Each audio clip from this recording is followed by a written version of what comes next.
ஆதி என்னும் பராபரையே, அன்பான மனோன்மணியே, ஜோதி எனும் பஞ்சகத்தாலே, சொற்பெரிய கரிமுகனே, தீது நீக்கும் கந்தவளே, திருத்துகின்ற குருநாதர்களே, 18 சித்தர்களே, அன்பான பரமசிவமே, ஓதியே ஜோதிடங்கள் உரைப்பதற்கு நாரவிந்து வடிவாக நல்ல துணை ஆவீரே.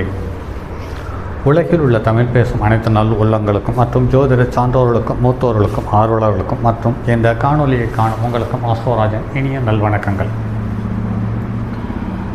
ஜோதிடம், ஆன்மீகம், வாழ்வியல், மருத்துவம் என்ற 4 தலைப்புகளில் தொடர் காணொலிகளாக கொடுத்து வருகிறோம். அந்த வகையில் இன்று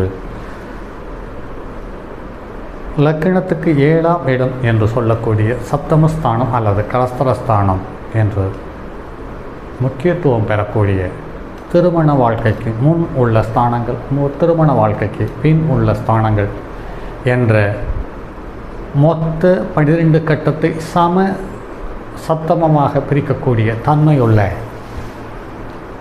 வாழ்க்கை துணையை அடையாளம் காட்டக்கூடிய ஜாதகம் சம்பந்தப்பட்ட தகவலை உங்களோடு பகிர்ந்து கொண்டிருக்கிறோம் காணொளி வாயிலாக. அந்த வகையில் திருமணத்துக்கு முன் எப்படி பொருளாதாரம், செல்வாக்கு, வாழ்க்கை எப்படி இருந்தாலும் அவர்கள் இயல்பு வாழ்க்கையை விட்டு ஒரு பெரிய மாற்றத்தை சந்திப்பதில்லை. திருமண வாழ்க்கைக்கு பிறகு அது ஏழையோ பணக்காரனோ, கல்வி அறிவு உள்ளவரோ இல்லாதவரோ, அழகு உள்ளவரோ அழகாற்றவரோ யாராக இருந்தாலும் அவர்களுடைய ஒட்டுமொத்த வாழ்க்கை பழக்க வழக்க உறவுகளிலிருந்து மாற்றத்தை சந்திக்கிறார்கள் என்பது நடைமுறை வாழ்க்கையில் நிறைய தகவல்களை பார்த்து கொண்டிருக்கிறோம்.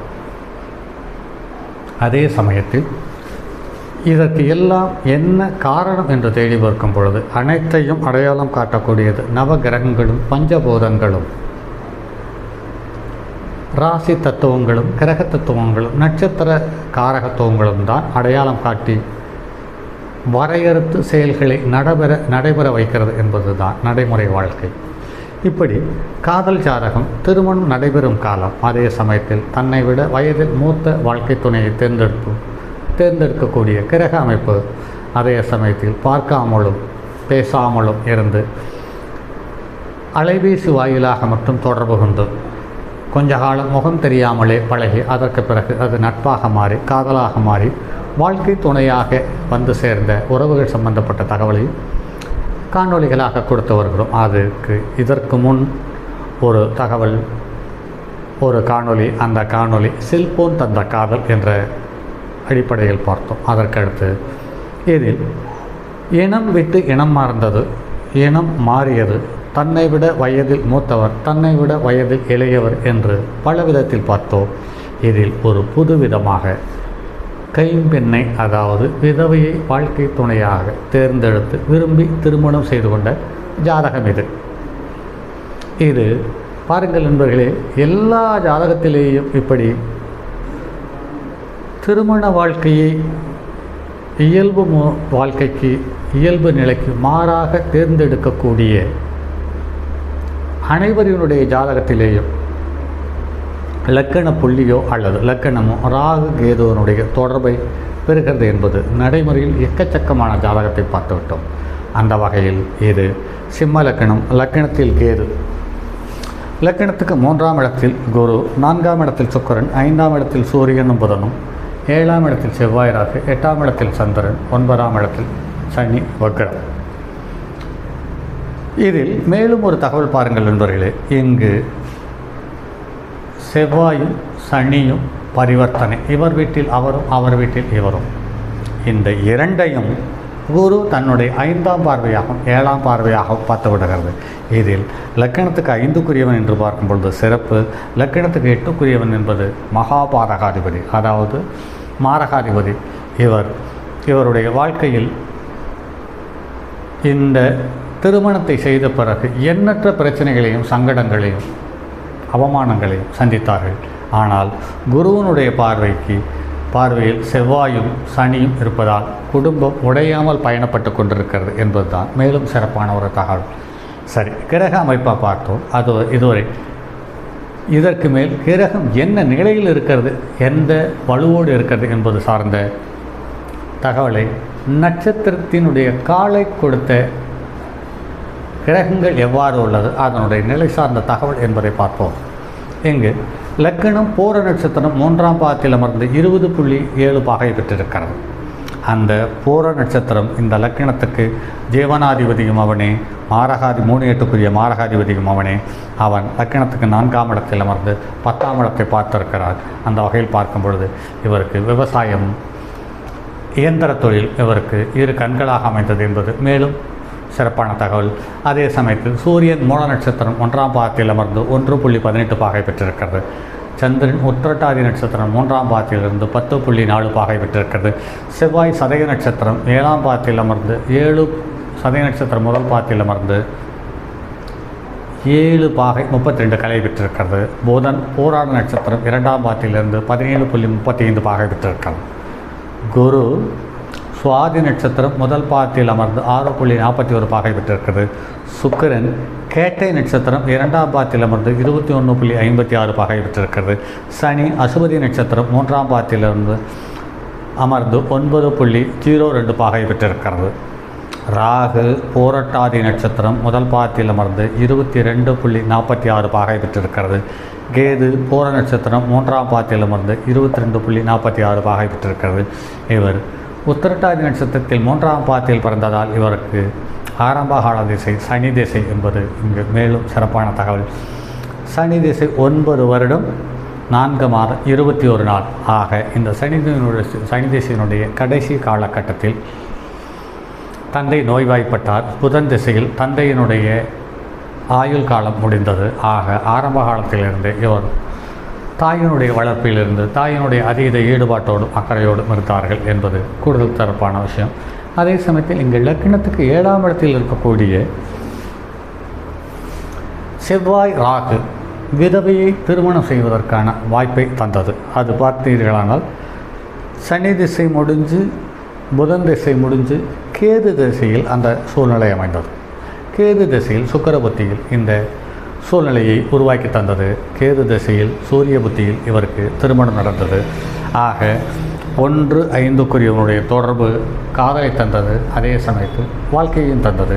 அதே சமயத்தில் இங்கு லக்கணத்துக்கு 2-11க்குரியவன் என்று பார்க்கும்போது லக்கணத்துக்கு 5ஆம் இடத்தில் அமர்ந்தது மேலும் சிறப்பான விஷயம். ஆக சூரியனும் புதனும் ஒரே சூழ்நிலை அமர்ந்தது. அதே சமயத்தில் இங்கு பார்த்தீர்களானாலும் இங்கு லக்கினத்துக்கு 3ஆம் இடமான காற்று ராசியில் குரு, லக்கினத்துக்கு 7ஆம் இடமான காற்று ராசியில் ராகுவும் செவ்வாயும், பரிவர்த்தனைக்கு பிறகு சனியும் காற்று ராசியில் அமர்ந்து தன்னுடைய வீட்டை பலப்படுத்தி விடுகிறது. அதே சமயத்தில் இங்கே மிதுனம் முதல் காற்று ராசி, இந்த காற்று ராசி சூரியனும் புதனும் ஒன்றாக சேர்ந்து பார்த்து இதுவும் சில ஏற்ற இறக்கமான பாதிப்புகளையும் சங்கடங்களையும் தந்திருக்கிறது என்பதுதான் கூடுதல் தகவல். ஆக லக்கினம் பூர நட்சத்திரம் மாரகாதிபதியினுடைய சாரம், சூரியன் மூல நட்சத்திரம் கேது நிழல் கிரகத்தினுடைய சாரம், சந்திரன் லக்கினத்துக்கு 6-7க்குரிய சனியினுடைய சாரம். ஆக இந்த சந்திரன் சனிக்கு பரமபகை அல்லது புணர்வு தோஷத்தை உண்டு பண்ணக்கூடிய சங்கடத்தை தரக்கூடிய சனியினுடைய நட்சத்திரத்தில் சந்திரனும் பகை பெற்ற நட்சத்திரம் ஏறினார். அதற்கடுத்தது செவ்வாய் பலமான ராகு கேதுவனுடைய நட்சத்திரத்தில் இருந்து, அதாவது ராகுவனுடைய நட்சத்திரத்தில் அமர்ந்து ராகுவும் தன்னோடு சேர்ந்ததான் இவர் வாழ்க்கை துணையை விதவியாக தேர்ந்தெடுப்பதற்கான வாய்ப்பை இந்த செவ்வாய் ராகும் தந்து சனியும் இதற்கு உறுதுணையாக அமைந்தது. அதற்கடுத்தது புதன் போராட நட்சத்திரத்தில் அமர்ந்தது. அதே சமயத்தில் லக்கினத்துக்கு 3-10க்குரியவனுடைய சாரம் பெற்று தன்னுடைய வீட்டை தான் பார்த்ததனால் இவர் விருப்ப திருமணமாக அமைந்தது. அதற்கடுத்தது குரு சுவாதி நட்சத்திரத்தில் அமர்ந்தது. ஆக செவ்வாயும் ராகு நட்சத்திரத்தில் அமர்ந்தது, குருவும் ராகு நட்சத்திரத்தில் அமர்ந்தது, ராகுவும் போராட்டாதி குருனுடைய நட்சத்திரத்தில் அமர்ந்தது. ஆக ராகு செவ்வாய் குரு இந்த மூவருக்கும் ஒருவருக்கொருவர் தொடர்பு ஏற்பட்டது என்பதுதான் இங்கு மேலும் தகவலான விஷயம். அதே சமயத்தில் சுக்கிரன் கேட்ட நட்சத்திரத்தில் புதனுடைய சாரத்தில் அமர்ந்து சுக்கிரனுக்கு நட்சத்திரத்தை தந்த புதன் தனது ஸ்தானத்துக்கு 2ஆம் இடத்தில், அதாவது சுக்கிரன் என்ற நிலைக்கு 2ஆம் இடத்தில் அமர்ந்தது. அதே சமயத்தில் சுக்கிரன் என்ற வீட்டுக்கு 10ஆம் இடத்துக்குரிய தசம கேந்திராதிபதியினுடைய சேர்ந்து அமர்ந்தது தான் இங்கு மேலும் சிறப்பான விஷயமாக அமர்ந்து விடுகிறது. சனி அசுபதி நட்சத்திரத்தில் அமர்ந்தது, அதாவது கேதுவனுடைய நட்சத்திரத்தில் அமர்ந்தது. ராகு போராட்டாதி நட்சத்திரம் முதல் பாதத்தில் அமர்ந்தது. ஆக போராட்டாதி நட்சத்திரத்தில் ராகு அமர்ந்தது. குரு ராகு போரட்டாதி நட்சத்திரம் குருவினுடைய நட்சத்திரத்தில் அமர்ந்து குரு சுவாதி நட்சத்திரத்தில் அமர்ந்து ஆக சார பரிவர்த்தனையும் அமர்ந்து மேலும் இந்த காதல் திருமணத்தை முழுமையான அக்கறையோடும் முழுமையான செயல்பாட்டோடும் இந்த காதல் திருமணத்தை செய்து வைத்திருக்கிறது. கேது பூர நட்சத்திரம் 3ஆம் பாதத்தில் அமர்ந்தது. ஆக சுக்கிரனுடைய நட்சத்திரத்தில் அமர்ந்திருக்கிறது என்பது மேலும் சிக்கலான தகவல். ஆக புதன் கேது இரண்டும் சுக்கிரனுடைய நட்சத்திரத்தில் மாரகாதிபதியினுடைய நட்சத்திரத்தில் அமர்ந்திருந்தால் மேலும் பாதிப்பான விஷயம். அதே சமயத்தில் இங்கு லக்னத்துக்கு 5ஆம் இடத்தில் புதன் அமர்ந்து 11ஆம் இடத்தை பார்த்து மேலும் சிறப்பான யோகத்தை தந்தது என்பதுதான் மேலும் குறிப்பிடக்கூடிய தகவல்.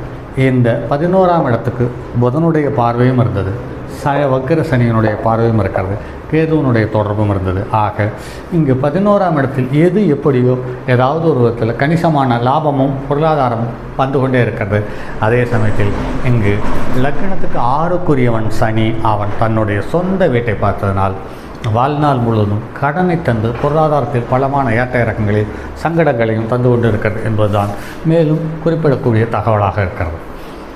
ஆக ஒவ்வொரு கிரகங்களும் ஒவ்வொரு தன்மையோடு செயல்படுகிறது. அது எப்படி செயல்படுகிறது என்பது பார்க்கும்போது கிரகம் தான் வாங்கிய நட்சத்திரத்தினுடைய சாரத்தினுடைய தன்மையோடு செயல்படுகிறது என்பது தான் நடைமுறை உண்மையாக தெரிய வருகிறது. ஆக இனி வரக்கூடிய ஒவ்வொரு ஜாதகமுமே இந்த மாதிரி கருப்பலகையில் அதாவது போர்டில் எழுதி உங்களுக்கு விளக்கமாக தந்து கொண்டு வருகிறேன். இதில் உங்களுக்கு சம்பந்தப்பட்ட தகவல்கள் ஏதாவது தேவைப்படினும் கருத்து பெட்டியில் உள்ள கருத்துக்களோடு கருத்துக்களாக உங்களுடைய தகவலை எங்களுக்கு தெரியப்படுத்தலாம். அது எங்களுக்கு மேலும் சிந்திக்க தோன்றுமானால் அதுவும் எங்களுக்கு ஒரு நன்மையை என்று கூறி மற்றும் அடுத்ததொரு பதிவில் சந்திப்போம். அதுவரை உங்களிடமிருந்து விடைபெறுவது உங்கள் அன்பு நண்பன் எம் ராஜரத்தினம். தங்கமான் மழுவோடேந்தி தன்மதி தலையில் கொண்டோர் மங்கையர் பதிக்கச் சொன்ன மாமொழி ஜோதிடத்தை இங்கு யாம் உரைப்பதற்கோர் ஏமை என்னும் பிழை வராமற் காக்க செங்கன் மால் முருகன் யானைச்சரன் பதம் காப்பதானே.